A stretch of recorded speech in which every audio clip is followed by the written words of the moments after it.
Nice. Unhappy is he to whom the memories of childhood only bring fear and sadness.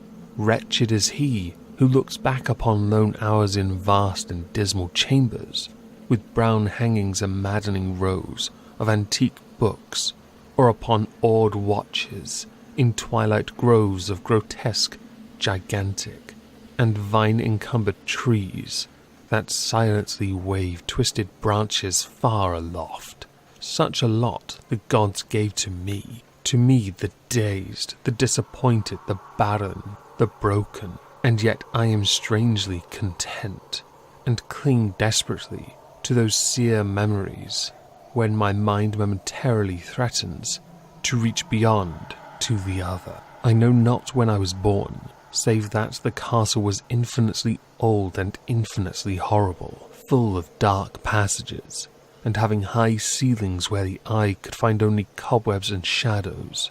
The stones in the crumbling corridors seemed always hideously damp, and there was an accursed smell everywhere, as of the piled-up corpses of dead generations.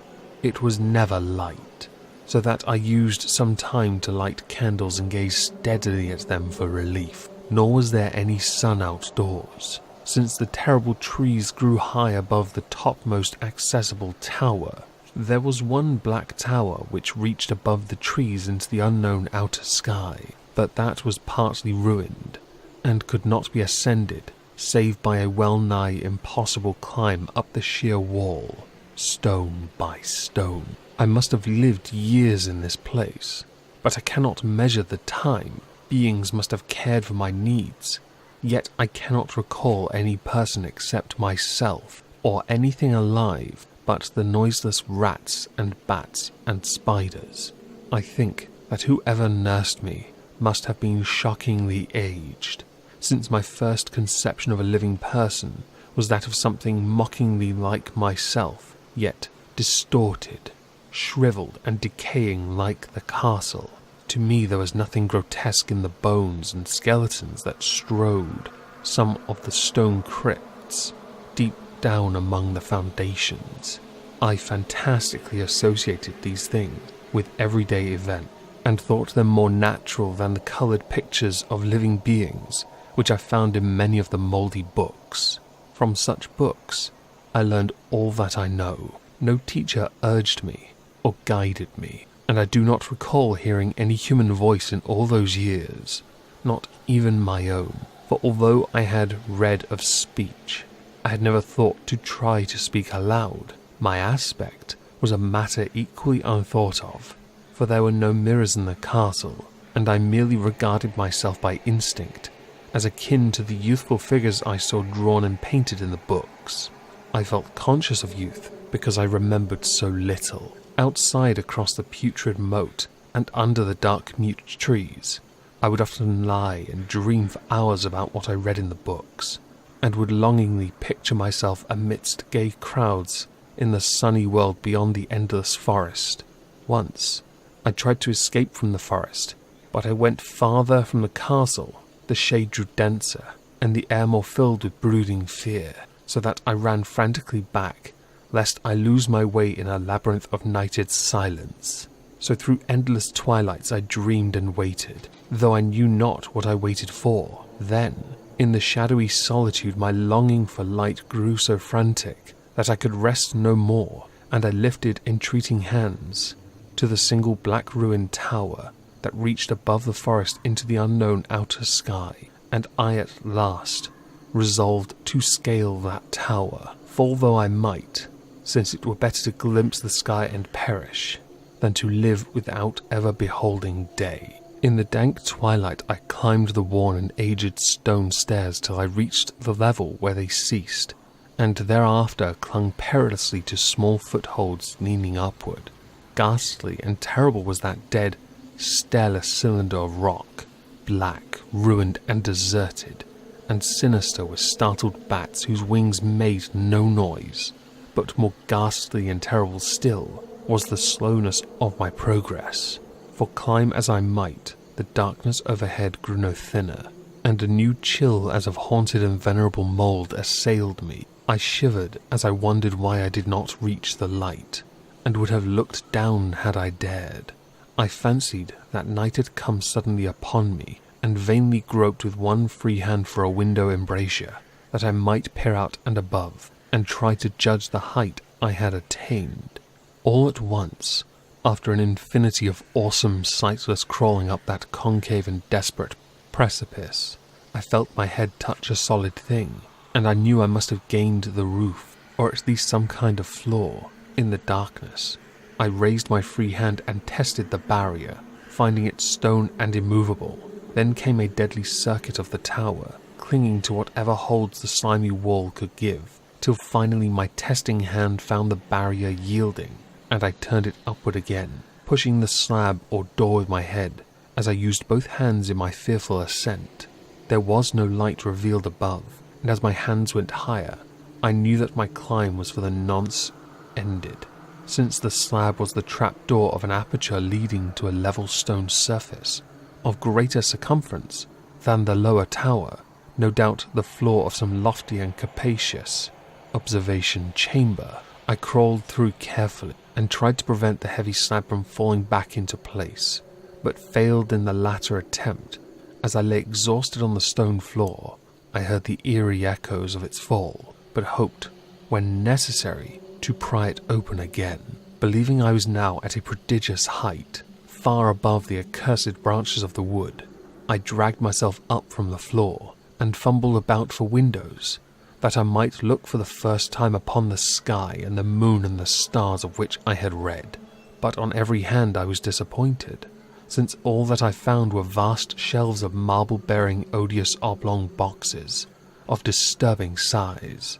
More and more I reflected, and wondered what hoary secrets might abide in this high apartment so many aeons cut off from the castle below. Then, unexpectedly, my hands came upon a doorway, where hung a portal of stone, rough and strange chiselling. Trying it, I found it locked, but with a supreme burst of strength, I overcame all obstacles, and dragged it open inward.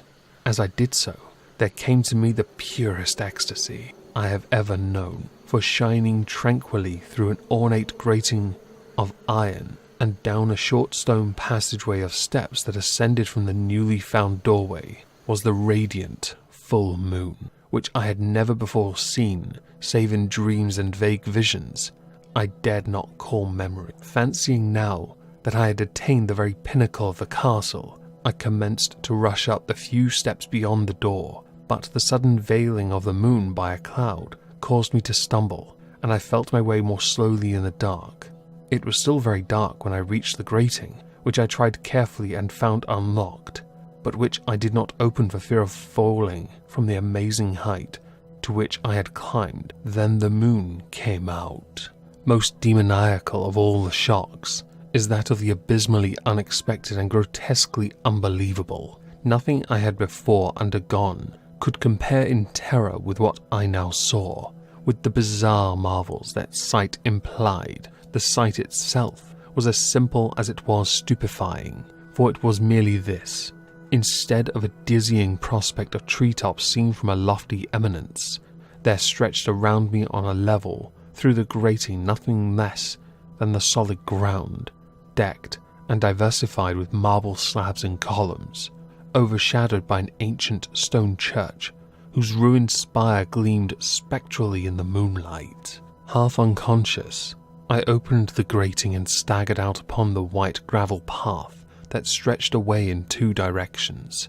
My mind, stunned and chaotic as it was, still held the frantic craving for light, and not even the fantastic wonder which had happened could stay my course. I neither knew nor cared whether my experience was insanity, dreaming, or magic, but I was determined to gaze on brilliance and gaiety at any cost.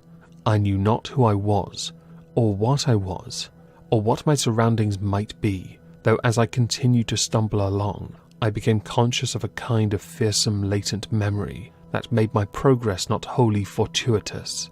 I passed under an arch out of that region of slabs and columns, and wandered through the open country, sometimes following the visible road, but sometimes leaving it curiously to to tread across meadows where only occasional ruins bespoke the ancient presence of a forgotten road.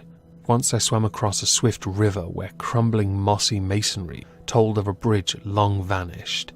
Over 2 hours must have passed before I reached what seemed to be my goal, a venerable ivied castle in a thickly wooded park, maddeningly familiar, yet full of perplexing strangeness to me. I saw that the moat was filled in, and that some of the well-known towers were demolished, whilst new wings existed to confuse the beholder. But what I observed with chief interest and delight were the open windows, gorgeously ablaze with light and sending forth sound of the gayest revelry. Advancing to one of these, I looked in, and saw an oddly dressed company, indeed making merry and speaking brightly to one another. I had never seemingly heard human speech before, and could guess only vaguely what was said. Some of the faces seemed to hold expressions that brought up incredible remote recollection. Others were utterly alien. I now stepped through the low window into the brilliantly lighted room, stepping as I did so from a single bright moment of hope to my blackest convulsion of despair and realization. The nightmare was quick to come, for as I entered there occurred immediately one of the most terrifying demonstrations I had ever conceived. Scarcely had I crossed the sill when there descended upon the whole company a sudden and unheralded fear of hideous intensity, distorting every face, and evoking the most horrible screams from nearly every throat. Flight was universal, and in the clamour and panic, several fell in a swoon and were dragged away by their madly fleeing companions. Many covered their eyes with their hands, and plunged blindly and awkwardly in their race to escape, overturning furniture and stumbling against the walls before they managed to reach one of the many doors. The cries were shocking, and as I stood in the brilliant apartment alone and dazed, listening to their vanishing echoes, I trembled at the thought of what might be lurking near me unseen. At a casual inspection the room seemed deserted, but when I moved towards one of the alcoves, I thought I detected a presence there, a hint of motion beyond the golden arched doorway leading to another and somewhat similar room. As I approached the arch, I began to perceive the presence more clearly, and then, with the first and last sound I ever uttered, a ghastly ululation that revolted me almost as poignantly as the noxious cause, I beheld in full, frightful vividness and inconceivable, indescribable and unmentionable monstrosity, which had by its simple appearance changed a merry company to a herd of delirious fugitives. I cannot even hint what it was like, for it was a compound of all that is unclean, uncanny, unwelcome, abnormal, and detestable. It was the ghoulish shade of decay, antiquity, and desolation, the putrid, dripping eidolon of unwholesome revelation, the awful bearing of that which the merciful earth should always hide. God knows it was not of this world, or no longer of this world, yet to my horror, I saw in its eaten away and bone-revealing outlines a leering, abhorrent travesty on the human shape, and in its mouldy, disintegrating apparel of unspeakable quality that chilled me even more. I was almost paralyzed, but not too much so to make a feeble effort toward flight, a backward stumble which failed to break the spell in which the nameless, voiceless monster held me, my eyes bewitched by the glassy orbs which stared loathsomely into them, refused to close, though they were mercifully blurred, and shewed the terrible object but indistinctly after the first shock. I tried to raise my hand to shut out the sight, yet so stunned were my nerves that my arm could not fully obey my will. The attempt, however, was enough to disturb my balance, so that I had to stagger forward several steps to avoid falling. As I did so, I became suddenly and agonizingly aware of the nearness of the carrion thing, whose hideous hollow breathing I half fancied I could hear. Nearly mad, I found myself yet able to throw out a hand to ward off the fated apparition, which pressed so close, when in one cataclysmic second of cosmic nightmarishness and hellish accident, my fingers touched the rotting, outstretched paw of the monster beneath the golden arch. I did not shriek, but all the fiendish ghouls that ride the night wind shrieked for me, as in that same second there crashed down upon my mind a single and fleeting avalanche of soul-annihilating memory. I knew in that second all that had been. I remembered beyond the frightful castle and the unholy abomination that stood leering before me as I withdrew my sullied fingers from its own. But in the cosmos there is a balm as well as bitterness, and that balm is Nepenthe. In the supreme horror of that second, I forgot what had horrified me, and the burst of black memory vanished in a chaos of echoing images.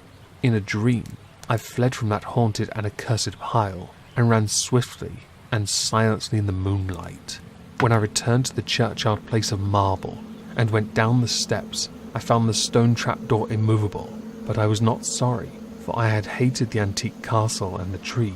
Now I ride with the mocking and friendly ghouls on the night wind, and play by day amongst the catacombs of Nephron Ka, in the sealed and unknown valley of Hadoth by the Nile. I know that light is not for me, save for the moon over the rock tombs of Neb, nor any gaiety save the unwelcomed feasts of Nitocris beneath the Great Pyramid. Yet in my new wildness and freedom I almost welcome the bitterness of alienage.